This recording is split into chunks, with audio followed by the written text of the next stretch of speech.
दोस्तों, कर्मों से जाने अगले जन्म में क्या हो सकते हैं आप, पशु पक्षी या इंसान। दोस्तों, सनातन धर्म में कई ग्रंथों का उल्लेख मिलता है। इन ग्रंथों में से एक गरुड़ पुराण का विशेष महत्व है।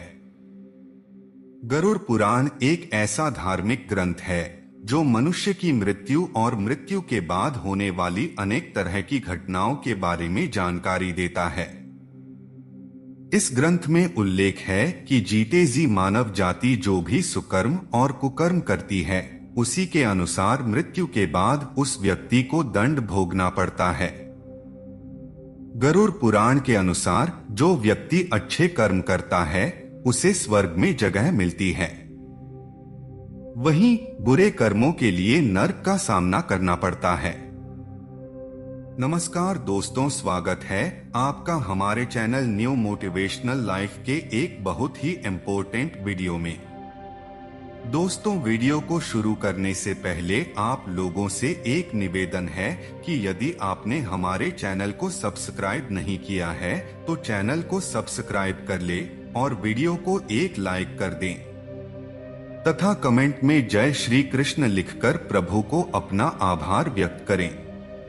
तो दोस्तों, देरी न करते हुए वीडियो को शुरू करते हैं।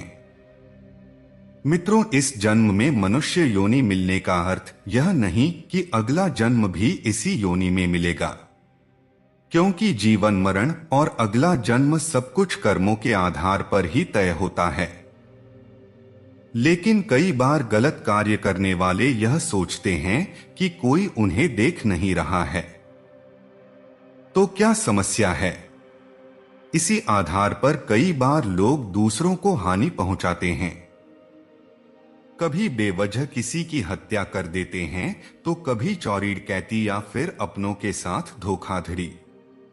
लेकिन क्या आप जानते हैं कि इन सारे कर्मों के गंभीर परिणाम हो सकते हैं?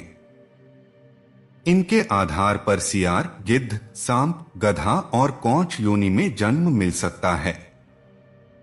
तो कर्म थ्योरी के आधार पर कौन से कर्म से कौन सी योनि मिलती है, आइए आगे वीडियो में जानते हैं। दोस्तों, हिंदू ग्रंथों में बताया गया है कि एक बार महर्षि वेदव्यास से ऋषियों ने पूछा कि किस कर्म से कौन सी योनि में जन्म मिलता है। तब उन्होंने विस्तार पूर्वक बताया।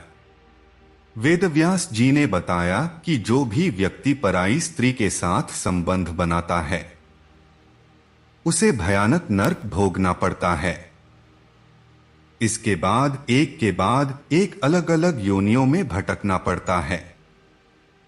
महर्षि वेदव्यास ने कहा कि हर स्त्री का आदर करना चाहिए, कभी भी किसी भी स्त्री को परेशान नहीं करना चाहिए, अन्यथा ऐसा करने वाले सबसे पहले भेड़िए के रूप में जन्म लेते हैं। इसके बाद वह कुत्ता बनते हैं, फिर सियार, गिद्ध, सांप, कौआ और बगुला बनते हैं। इन सभी योनियों में जन्म लेने के बाद उसे मनुष्य योनि में जन्म मिलता है। महर्षि ने बताया कि बड़ा भाई पिता तुल्य होता है, इसलिए वह सदैव ही आदरणीय है। कभी भी किसी भी परिस्थिति में उसका अनादर न करें, अन्यथा कौंच नामक पक्षी के रूप में जन्म लेना पड़ता है। उसका जन्मकाल 10 वर्षों का होता है। यदि इस दौरान उस पर ईश्वर कृपा दें तो वह अगले जन्म में मनुष्य योनि में जन्म लेता है।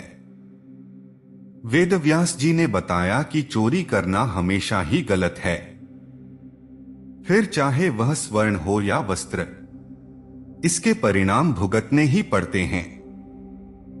उन्होंने बताया कि यदि कोई व्यक्ति वस्त्रों की चोरी करता है तो वह अगले जन्म में तोता बनता है, वहीं सुगंधित पदार्थों की चोरी करने वाले छछूंदर के रूप में जन्म लेता है। इसलिए कैसी भी परिस्थिति हो, लेकिन चोरी करने से सदैव ही बचना चाहिए। ऐसे कर्म करने वाले बनते हैं गधे। महर्षि ने बताया कि यदि कोई व्यक्ति किसी का कत्ल करता है तो यह जघन्य अपराध की श्रेणी में आता है। ऐसा कर्म करने वाला अगले जन्म में गधा बनता है।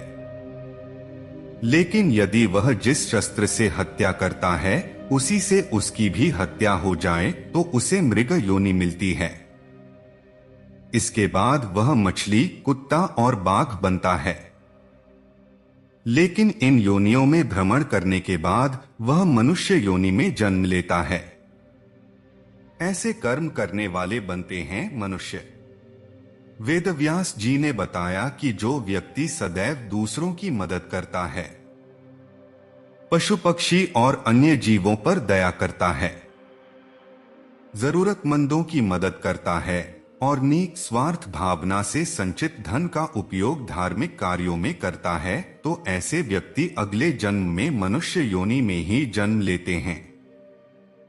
साथ ही समाज में अच्छे कार्य करके दूसरों को लाभान्वित करते हैं। लेकिन धन के प्रति आसक्त मनुष्य अगले जन्म में सांप योनि में जन्म लेते हैं। तो दोस्तों, आज की वीडियो में बस इतना ही। आशा करते हैं आपको यह वीडियो पसंद आया होगा। दोस्तों, वीडियो के अंत में आपसे यही निवेदन है कि यदि वीडियो को लाइक नहीं किया तो लाइक कर दे और चैनल को सब्सक्राइब करके कमेंट में जय श्री कृष्णा जरूर लिखें। दोस्तों, मिलते हैं एक नई वीडियो के साथ। वीडियो को पूरा देखने के लिए बहुत बहुत धन्यवाद।